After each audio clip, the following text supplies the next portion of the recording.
bener. Maksudnya iki kepiye kok siap-siap kok emang ape perang karo sapa Kakang? Loh. Buta karo langit, dawuh siap dawuh.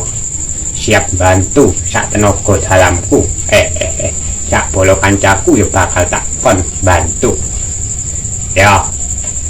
Iki ngono. Buta wil katak sini. Lagi pusing 7 keliling. Jarine nalikane iki mau tanding karo sing jenenge Raden Lesmana. Dene kalah senajan gedhe dhuwur ronggah-ronggah.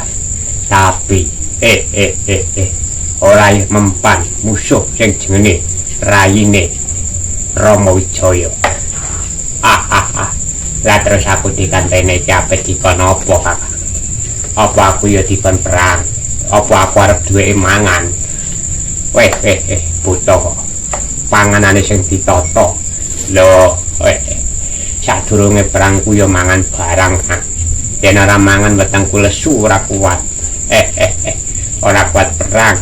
Engko lagi disampluk ya njeke entang. Ngono Kakang.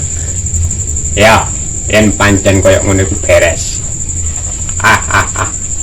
Ngene ya Kakang. Buta jambul. Ya aku sendika dawuh, wong aku iku ya cilik-cilikan. Aku iku ya buta tapi buta ya cilik. Senajan ngene aku ya tetep buta.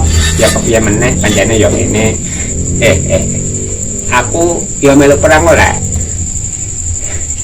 Buta jambul. Sendika dawuh. Senajan kowe cilik ya kena nggo jaga imbuh ibarate. Nek ana kurange tetep kena dienggo imbuh. Palah. Aja ngono ta.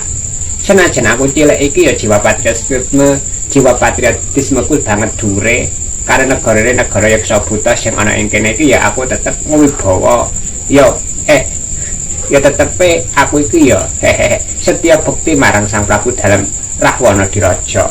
Tapi nan yo ngene senajan aku cilik ya ora kena disepelekke wong aku elek-elek ngene tetep jengene buta ngono.